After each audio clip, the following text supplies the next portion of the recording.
श्री स्वामी समर्थ. नमस्कार, मी नंदिनी. माझ्या यूट्यूब चॅनलवर तुमचं खूप मनापासून स्वागत करत आहे. तुमच्या मनातील सर्व चांगल्या इच्छा स्वामी महाराज पूर्ण करू ही स्वामींच्या चरणी प्रार्थना करते आणि आजच्या व्हिडिओला सुरुवात करते. तत्पूर्वी तुम्ही जर चॅनलवर नवीन असाल तर चॅनलला सबस्क्राईब करा. त्याचबरोबर शेजारचं जे बेल आयकॉनचं बटन आहे ते प्रेस करा, जेणेकरून मी जेव्हा नवीन व्हिडिओ अपलोड करेन त्याचं नोटिफिकेशन तुम्हाला मिळेल आणि तुम्ही एकही व्हिडिओ मिस करणार नाही. तर चला करूया व्हिडिओला सुरुवात. तर पहा, उद्या आहे कार्तिक महिन्यातील भागवत एकादशी.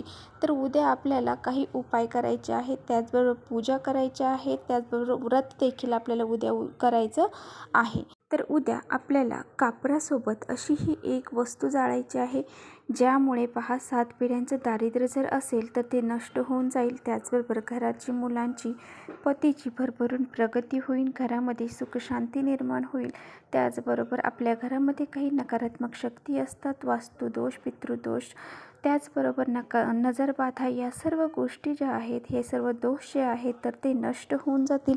इतका हा प्रभावशाली उपाय मी तुमच्याशी आजच्या व्हिडिओमध्ये शेअर करणार आहे. त्यामुळे व्हिडिओ कुठेही स्किप न करता शेवटपर्यंत नक्की बघा, जेणेकरून तुमच्यापर्यंत योग्य ती माहिती पोहोचली जाईल. तर बघा, वर्षामध्ये 24 एकादशी येत असतात. तर बघा, महिन्यामध्ये 2 एकादशी येत असतात. एक शुक्ल पक्षामध्ये येते आणि एक कृष्ण पक्षामध्ये येते. तर पहा, भागवत एकादशी ही जी एकादशी कार्तिक महिन्यामध्ये येते, ह्या कार्तिक महिन्यातील एकादशीला खूप सारं महत्त्व प्राप्त झालेलं आहे. ही खूप मोठी एकादशी असते आणि ह्याचे व्रत देखील आपण करत असतो. ज्यांना व्रत करणं शक्य नाही त्यांनी असे काही उपाय जरी साधे साधे आपल्या घरामध्ये केले तरी त्या व्रताचं फळ हे त्यांना मिळलं जातं. त्यामुळे बघा, संध्याकाळी आपल्याला असा हा एक उपाय आवर्जून करायचा आहे. तर पहा, जे वास्तुदोष असतात, जे पितृदोष असतात, किंवा जे काही नकारात्मक शक्ती असतात, किंवा मग शत्रुबाधा असते, असे काही दोष असतात, ते आपल्या घराची प्रगती होऊ देत नाही. आपल्या कोणत्याही कामामध्ये आपल्याला यश प्राप्त होऊ देत नाही. म्हणजे आपण कोणतंही काम हाती घ्या, व्यवसाय असेल, व्यापार असेल, किंवा मग तुम्ही एखादी शेती करत आहात, किंवा तुमच्या नोकरीमध्ये काही समस्या निर्माण होत आहेत, तर ह्या ज्या गोष्टी आहेत तर यामध्ये आपल्याला यश प्राप्त होत नाही.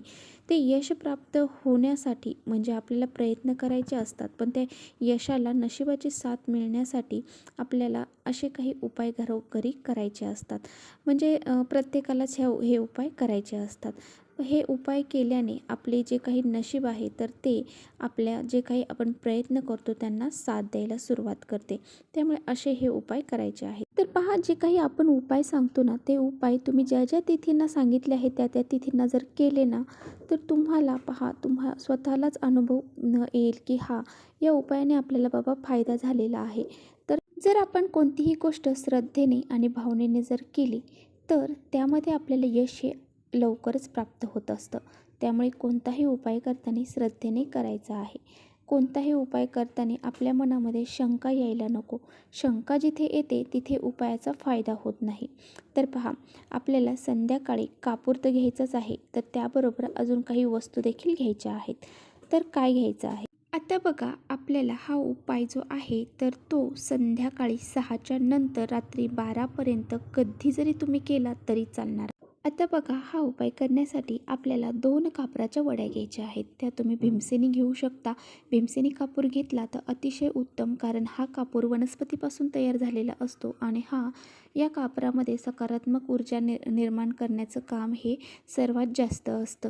तर या कापरामध्ये नकारात्मकता शोषून घेण्याचं काम हे कापूर करत असतो. त्यामुळे पहा, हा कापूर खूप महत्त्वाचा आहे. हा कापूर जर तुमच्याकडे अजून पण नसेल तर हा कापूर आपल्या घरामध्ये आणून ठेवा. असे काही उपाय असतात तेव्हा असा हा कापूर खूप उपयोगी पडतो. जर हा कापूर नाही तर तुम्ही साध्या कापराच्या 2 वड्या घ्या. त्याचबरोबर आपल्याला एक तुळशीपत्र लागणार आहे. तुळशीपत्र जर तुम्ही तोडून ठेवलं असेल तर ते घ्या. नसेल तोडून ठेवलं तर मग तुम्ही त्याऐवजी लवंग घेतली तरी चालेल आणि 1 विलायची आपल्याला घ्यायची आहे, 1 लवंग. आता बघा, आपल्याला काय काय घ्यायचं आहे. कापूर तर घ्यायचाच आहे, त्याचबरोबर 1 लवंग, तुळशीचं पान आणि 1 वेलची असं आपल्याला घ्यायचं आहे. आणि ह्या सर्व गोष्टी आपल्याला ह्या कापराच्या कापूर जिथे घेतलेला आहे त्यामध्ये टाकायचे आहेत. आता बघा, जो काही कापूर आहे तो प्रज्वलित करायचा आहे. या सर्व वस्तू टाकल्यानंतर तो कापूर प्रज्वलित करायचा आहे. आपल्याला देवघरासमोरच ही गोष्ट प्रज्वलित करायची. आता पहा, हा जो कापूर आहे जोपर्यंत जळत आहे, त्या वस्तू जोपर्यंत जळत आहे तोपर्यंत ओम नमो भगवते वासुदेवाय नमः, ओम नमो भगवते वासुदेवाय नमः या मंत्राचा जप देखील करत राहायचा. त्यानंतर जी काही राख उरेल तर ती दुसऱ्या दिवशी तुम्ही एखाद्या झाडाला सुद्धा घालू शकता, तुळशीला मात्र घालायची नाही. तर अशा प्रकारे याचा आपल्याला असा उपाय करायचा आहे. आणि पहा, हा उपाय केल्याच्या नंतर आपल्याला तिथेच बसून माता लक्ष्मीला आणि भगवान विष्णूंना प्रार्थना करायची आहे. माझ्या घरामधली जी इडापिडा आहे तर ती बाहेर जाऊ दे, माझ्या घरामध्ये लक्ष्मी ही घरामध्ये येऊ दे, त्याचबरोबर तिचं आगमन घरामध्ये झाल्यावर ती स्थिर स्वरूपात माझ्या घरामध्ये राहू दे, अशी प्रार्थना भगवान विष्णू आणि माता लक्ष्मीला आपल्याला करायची आहे. त्याचबरोबर घरातले जे काही दुःख आहे, दारिद्र्य आहे, संकट आहेत, दोष आहेत, नकारात्मकता आहे, ती सर्व बाहेर निघून जाऊ दे. तर अशा पद्धतीने आपल्याला हा अगदी साधा आणि सोपा उपाय उद्या संध्याकाळी करायचा आहे. आणि हा उपाय करताना श्रद्धेने आणि भावनेने करा. आपल्या परमेश्वरावर आपली श्रद्धा ठेवायची आहे. आपला परमेश्वर आहे तर त्याला माहिती आहे की काय चांगलं आहे, काय वाईट आहे, ह्या सर्व गोष्टी परमेश्वराला माहीत असतात. फक्त आपण आपले कर्म करायचे आहेत. आपल्या ज्या सेवा आहेत, जे उपाय आहेत ते करत चालायचं आहे.